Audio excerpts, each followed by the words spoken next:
গত 4-5 দিন আগে সম্ভবত গত বুধবারে ডেনমার্কের কোপেনহেগেনে একটা প্রোগ্রামে এক ভাই প্রশ্ন দেখে বুঝলাম যে নাস্তিক ভাইটা 10-15টা প্রশ্ন করেছেন। এদিকে আমার ফ্লাইটের টাইম কাছাই গেছে, আমি ওই প্রশ্নগুলো টাচই করতে পারি না, খুব দুঃখ রয়ে গেছে আমার মনে। এই সবগুলো প্রশ্নের গোড়া এক জায়গায়, সেটা হলো যে নিজের বিবেক দিয়ে আল্লাহকে বোঝার চেষ্টা করা।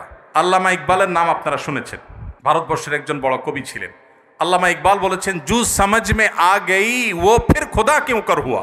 যাকে আপনার বিবেক দিয়ে ক্যাপচার করে ফেলতে পেরেছেন, আয়ত্ত করে ফেলতে পেরেছেন, সে আবার আল্লাহ হলো কিভাবে? অনেকে প্রশ্ন করে, বিদ্যুৎ যে আবিষ্কার করেছে, তার আবিষ্কৃত বিদ্যুতের লাইট দিয়ে কোরআন পড়ে আপনি জান্নাতে যাবেন, আর সে বেঈমান হওয়ার কারণে জান্নাতে যাবে না, কেমন কথা? অনেকে প্রশ্ন করেন না? অনেকে প্রশ্ন করেন। এই টাইপের আরো অনেক প্রশ্ন আছে, আমি আর উদাহরণে যাচ্ছি না, একটা দিয়ে আপনারা আশা করি বুঝতে পেরেছেন। খুব ইন্টারেস্টিং প্রশ্ন কিন্তু। যার বিদ্যুতের আলো দিয়ে কোরআন পড়ে পড়ে আপনি জান্নাতে যাবেন, সেই বিদ্যুতের আবিষ্কারক তিনি শুধু মুসলিম না হওয়ার কারণে জান্নাতে যাবেন না, কেমন যৌক্তিক কথা? আপনারা অনেক সময় দেখবেন সোশ্যাল মিডিয়াতে কোনো অমুসলিম খেলোয়াড় মারা গেছে বা অমুসলিম কোনো বড় স্টার তারকা মারা গেছে, তো লেখা হয় RIP, রেস্ট ইন পিচ। এটা লিখলেও হুজুররা বাগড়া বাঁধে। হুজুরদের জ্বালায় আসলে কোথাও থাকার উপায় নেই। তো RIP লেখছে পোলাপান, সেখানে হুজুরা বলে না, জায়েজ নাই, একজন অমুসলিম, তাকে কেন আপনি রেস্ট ইন পিস বা জান্নাতে আরামে ঘুমাও এটা বলতে পারেন? এই যে প্রশ্নটা, এই প্রশ্নটার অনেক টেকনিক্যাল উত্তর দেওয়া যায়। আমি একটা সংক্ষেপে খুব সহজ উত্তর দিই। আমি খুব সাদামাটা মানুষ, একজন টিপিক্যাল হুজুর, আপনারা সব শিক্ষিত মানুষ। বিদ্যুৎ যিনি আবিষ্কার করেছেন, বা আপনি যে অমুসলিমের কথা বলছেন, যিনি ব্যক্তিগতভাবে অনেক ভালো মানুষ, অনেক কিছু, বাট ইমানটা নাই, অন্য ধর্মাবলম্বী কোনো মানুষ, তাকে জীবদ্দশা যদি আপনি বলতেন ভাই চলেন জান্নাতে যাই, তিনি কিভাবে নিতেন এই কথাটাকে? আমি কি বোঝাতে পারি নাই আপনাদের? একজন অন্য ধর্মাবলম্বী, ধরেন একজন খেলোয়াড়ের নাম বলেন মুসলিম, মেসি, আপনি তো যায় বলেন মেসি ভাই চলো এসব বাদশা দিয়ে চলো জান্নাতে যাই, আপনার এই কথাটা কি সে ভালোভাবে নিবে? নিবে? জীবদ্দশায় যে সমস্ত অমুসলিমেরা, তাদের জীবনে ভালো মন্দ যাই থাকুক না থাকুক, সে আলাপ সাইডে রেখে আসুন আমরা বাস্তবিক আলাপে আসি। একজন অন্য ধর্মাবলম্বী মানুষ, তাকে আপনি যদি বলতেন, যার জীবদ্দশা বিদ্যুতের আবিষ্কারককে যদি আপনি পাইতেন এবং তাকে যদি আপনি বলতেন যে ভাই এসব বিদ্যুৎ টিদ্যুৎ বানানো ছাড়ে চলো জান্নাতে চলো, সে কি আপনার এই আহ্বানকে পজিটিভলি নিতেন? অন্য কোনো ধর্মের মানুষকে যদি আপনি বলতেন যে ভাই জান্নাতে চলো, সে জান্নাত বিশ্বাসিত করে না। আপনি জান্নাতে যাওয়ার আহ্বান করলেও এটাকে সে ডিনাই করত। তো জীবদ্দশায় যে লোক জান্নাতে যেতে চাইতো না, মরার পরে আপনি তাকে টেনে যদি জান্নাতে নিতে চান, এটা কি তার প্রতি সুবিচার হবে না অবিচার হবে? আমি কি বোঝাতে পেরেছি? মারার পরে এখন আপনি বলতেছেন RIP, রেস্ট ইন পিচ। ওয়ারেস সে জীবদ্দশায় তাকে আপনি জাহাজের শেকল দিয়ে বেঁধে টেনেও জান্নাতে নিতে পারতেন না। সে বলতো অসম্ভব, কি বলো তুমি, পাগল নাকি, আমি মুসলমান নাকি, কিসের জান্নাত, আমি যাব না। যে জীবদ্দশার জান্নাতে তাকে টেনে নেওয়া যাইতো না, মরার পর আপনি বলতেছেন হ্যাঁ অমুসলিম হয়েছে, তাতে কি হয়েছে, তার তো অনেক ভালো কাজ আছে, তাহলে কেন সে জান্নাতে যাবে না? এটা কেমন অবিচার? আপনার এই চাওয়াটাই তো অবিচার, আপনার এই চাওয়াটাই তো অযৌক্তিক। ভাইরা আমার,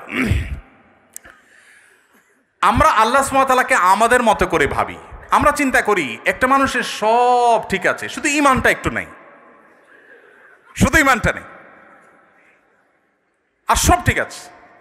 শুধু ঠিক আছে না, আমাদের মুসলমানদের চাইতে অনেক বেশি ডিসিপ্লিন মেনটেন করে, অনেক মাশাআল্লাহ তাদের আচার আচরণ সুন্দর, পারতপক্ষে কোনো পশুকে কষ্ট দেয় না, যদিও মুসলমানকে বোমা মারে, অনেক ভালো ভালো গুণ আছে। এত ভালো একটা মানুষ, এরা জান্নাতে যাবে না, কেমন কথা হলো? সবই আছে, শুধু ঈমানটা নেই। ব্যাপারটা কেমন হয়েছে? ধরুন এই যে মোবাইল ব্যাংকিং, নগদ, বিকাশ, এটা সেটা, এম ক্যাশ, অনেকগুলো আছে। মোবাইল ব্যাংকিং বা এই যে ডিজিটাল পৃথিবীতে যে অ্যাকাউন্ট নম্বর, এই টেকনোলজি সম্পর্কে কোনো ধারণা নাই। আফ্রিকার জঙ্গল থেকে একটা মানুষকে আপনি তুলে আনলেন, যেই লোকটা বা আফ্রিকার জঙ্গল যাওয়া লাগবে না, আমাদের দেশে এখনো অনেক মানুষ এমন থাকতে পারে, কোনো গ্রামে গঞ্জের চিপা চাপায় এমন কোনো মুরব্বী বৃদ্ধ মানুষ থাকতে পারে যে এগুলো কিছু বুঝেন না, যে নাম্বারগুলা ভ্যালু কি। এরকম কোনো মানুষের সামনে ধরুন দুটা লোক ঝগড়া করছে তাদের পাওনা টাকা নিয়ে, একজন পাওনাদার আর একজন দেনাদার। পাওনাদার ঝগড়া করছে যে আমি যেই নাম্বার দিলাম তুমি সেই নাম্বারে টাকাটা না দিয়ে আরেক নাম্বার দিছো, তুমি এত বড় একটা ভুল করলা, টাকাটা আমি পাইলাম না, আমার দরকার ছিল, তোমার সাথে কমিটমেন্ট ছিল তুমি দিবা, কেন দিলা না? এটা নিয়ে তিনি খুব ঝামেলা করছেন। আর ওই বেচারা বলতেছে ভাই সবই ঠিক আছে, শুধু একটা ডিজিট ভুল হয়েছিল, জাস্ট একটা ডিজিট, টাকা তো আমি ভাই পুরোটাই দিছি, 10,000 10,000-এ দিছি, একটা ডিজিট ভুল হয়েছে, এত চিল্লাচিল্লির কি আছে ভাই? আরেক ভদ্রলোক তিনিও দেনাদার, তিনি 10,000-এর জায়গায় মাত্র 2,000 দিয়েছেন, তিনিও 10,000 দেনা ছিলেন। তার ব্যাপারে সে এতটা রাগারাগি করছে না, বলছে ভাই 2,000 দিছো, তাও তো দিছো, আমার অ্যাকাউন্টে আসছে ঠিক মতো, ভালো, আর বাকিটা দিয়ে দিও টাইম মতো, ঠিক আছে। এখন ওই যে বৃদ্ধ চাচা, যে এই টেকনোলজি সম্পর্কে কোনো ধারণা নাই, সে চাচা এসে এখন বলতেছে ভাই একটা লোক 2,000 দিল, তুমি খুশি হয়ে গেলা, আর এই বেচারা 10,000 দিল, 10,000 দিছে, পুরাটাই দিছে, লাগলে আরো 2,000 হয়তো বাড়াইয়াও দিছে, শুধু একটা ডিজিটের ভুলের কারণে এত চেতাচেতির কি আছে? এই চাচাকে কেউ বুঝাইতে পারবে? কেন বুঝাতে পারবে না? কারণ এই টেকনোলজিটা তার জানা নাই। ভাইরা আমার, আমাদের অনেক বন্ধু আছেন যারা আল্লাহর অনেক বিধানকে, শরিয়ার অনেক বিধানকে, কোরআনের অনেক নির্দেশকে তাদের লজিক দিয়ে তারা বিচার করে। এটা তো ইলজিক্যাল, এটা তো অযৌক্তিক। আরে ভাই, আরবিতে একটা প্রবাদ আছে, আল ইনসানু আদা উল্লিমা জাহিলু, মানুষের কাছে যে বিষয়ে অজানা থাকে সেটা তার কাছে শত্রু মনে হয়। আপনি যে টেকনোলজি জানবেন না সেটা আপনার কাছে ইলজিক্যাল মনে হবে। বিদ্যুৎ আবিষ্কার হয়েছে আজ থেকে কত বছর আগে? কত বছর আগে? যতশো বছর আগেই হোক, ধরেন 500 বছর আগের পৃথিবীর কোনো মানুষ, বিদ্যুৎ আবিষ্কার হওয়ার আগের পৃথিবীর কোনো মানুষ, তাকে যদি বলা হতো যে এখানে ওয়ালে একটা সুইচ আছে, এখানে টিপ দিলে ওই 20 হাত দূরে ফ্যান ঘোরা শুরু করবে, এটা যদি বলা হতো, তার কাছে এই কথাটা কি লজিক্যাল হতো না ইলজিক্যাল হতো? লজিক্যাল হতো। সে বলতো হাস্যকর, তাই না? ফেসবুকীয় ভাষায় সে বলতো কি, জাস্ট হাস্যকর। টিপ দিবা এখানে ওয়ালে, ফ্যান ঘুরবে 20 হাত দূরে, কিভাবে সম্ভব? ফালতু কথা, গল্পের আর জায়গা পাও না মিয়া, কারণ সেই টেকনোলজিটা জানা নাই। মানুষের তৈরি টেকনোলজি সম্পর্কে এতটুকু গ্যাপ থাকার কারণে যদি কোনো কিছু তার কাছে ইলজিক্যাল মনে হয়, মানুষের সৃষ্টিকর্তা, মানুষের এই ব্রেইনের সৃষ্টিকর্তা আল্লাহ রাব্বুল আলামিনের কাছে তার কোনো আদেশ, তার কোনো নিষেধ, এটার যৌক্তিকতা বাহ্যিক দৃষ্টিকোণে আমার বুঝে আসছে না, তার টেকনোলজি আমি ধরতে পারছি না। ওই যে একটা ডিজিটে বললে কি হয়েছে, শুধু ইমান নাই তাতে কি হয়েছে, এই টাইপের কথাবার্তা অনেকটা সেরকম শিশুসুলভ কথাবার্তা। কে বোঝার তৌফিক দান করুন। ভাইরা আমার, অনেক কথাই বলা যাবে, সময় অনেক গড়িয়ে গেছে, রাত হয়েছে, আমাদের যেতে হবে, ফজর নামাজ পড়তে হবে। ইমানটা আসলে সারেন্ডার করার নাম, আত্মসমর্পণ করার নাম। মানুষ নিজের বিবেক বুদ্ধি দিয়ে আল্লাহ তাআলাকে জাজ করতে চায়। আমাদের তরুণরা, আপনারা বয়সে বেশিরভাগ, এখানে আমাদের টিচারদার যারা আছেন, আমার পিতৃতুল্য, বড় ভাই তুল্য, তারা বাদে বাকি যারা আছেন সবাই স্টুডেন্ট। আপনারা এই বয়সটাতে অনেক হেয়ালিপনা আসে। ও যে বৃদ্ধ চাচার মতো ডিজিটের হিসাব কষাকষি শুরু হয়, আল্লাহর সাথে পাল্লা দেয়া দেই শুরু হয়, আল্লাহ এটা কেন বললেন, ওইটা কেন বললেন।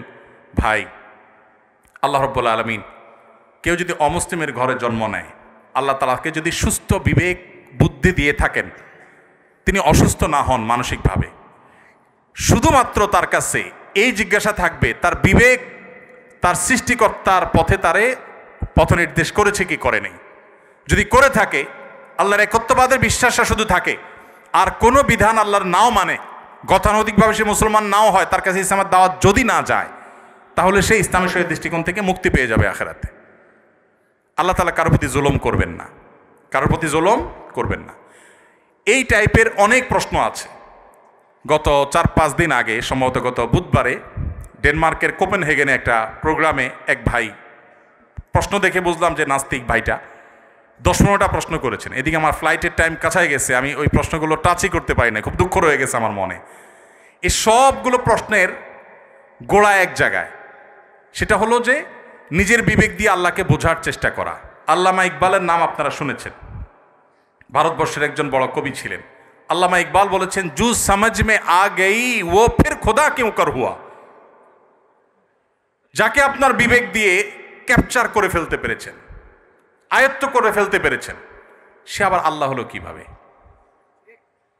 আল্লাহ তো সে অসীম সত্তার নাম, যে অসীম সত্তাকে আপনার আমার বিবেক দিয়ে, আমার বুদ্ধি দিয়ে তার সকল আদেশ নিষেধের, সকল তত্ত্বের যৌক্তিকতা আমরা ধরতে পারবো না। এটাই তো আল্লাহর অসীমত্বের পরিচয়।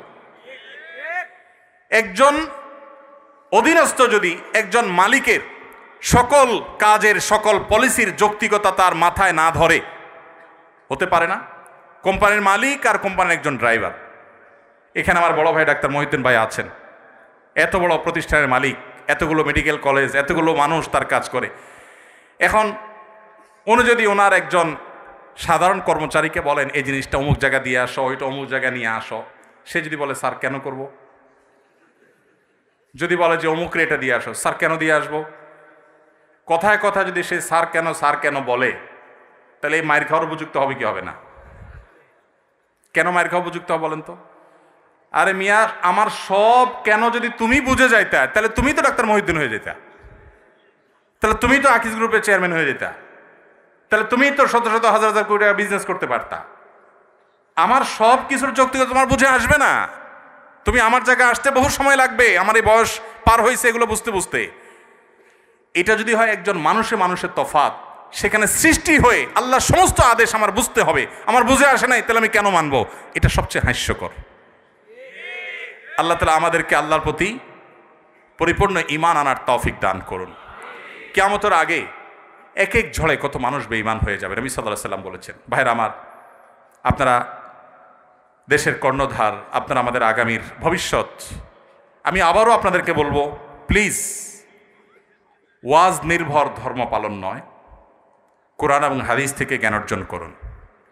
শুধুমাত্র মুখস্থ বাণী নয়, শুধুমাত্র মোটিভেশন বা অনুপ্রেরণামূলক বক্তব্য নয়, কোরআন এবং হাদিসের পাতা খুলুন। আমি খুব আনন্দিত হই যখন দেখি ইউরোপে, আমেরিকাতে, জাপানে, কোরিয়াতে, বিভিন্ন দেশে আমাদের বুয়েটের, কুয়েটের, চুয়েটের, ডুয়েটের ভাইরা সেসব জায়গাতে ইসলাম নিয়ে এত চমৎকারভাবে গবেষণা করছেন, পড়াশোনা করছেন, স্টাডি সার্কেল করছেন, ইসলাম বিভিন্ন অর্গানাইজেশন খুলছেন, ভালো ভালো কাজ করছেন। আমার বুকটা ভরে ওঠে। আমি ঈর্ষান্বিত হই যে আমি গতানুগতিক মাদ্রাসা পড়ুয়া হয়েও জান্নাতের দৌড়ে, ইসলাম প্রচারের দৌড়ে কোনো কোনো ক্ষেত্রে মনে হয় আমার এই সমস্ত ভাইরা অনেকে আমার চেয়ে এগিয়ে আছে। আজকে আপনারা যারা আমার কথা শুনছেন, আমি আপনাদের সবাইকে, আমার বোনরা যারা আমার পর্দার আড়াল থেকে আমার কথা শুনছেন, আপনাদের সবাইকে আমাদের আহ্বান রাখতে চাই, আপনি বাঘের বাচ্চা মুসলমান, আপনি ওমর রাদিয়াল্লাহু আনহুর সন্তান, আবু বকরের সন্তান, আপনি স্পেন বিজয়ী তারেক বিন জিয়াদের সন্তান। মেডিকেল সায়েন্স থেকে নিয়ে কোরআনিক সায়েন্স পর্যন্ত এমন কোনো সেক্টর না যে সেক্টরে মুসলমানদের সোনালী অতীত ছিল না। সেটিকে উদ্ধার করবার জন্য আপনার নিজেকে আগে আপনার ইসলামটা বুঝতে হবে। আপনি বুঝে শুনে পড়াশোনা করে মুসলমান হতে হবে। সে চেষ্টাটা আপনারা করবেন, সে আমার আহ্বান রইল।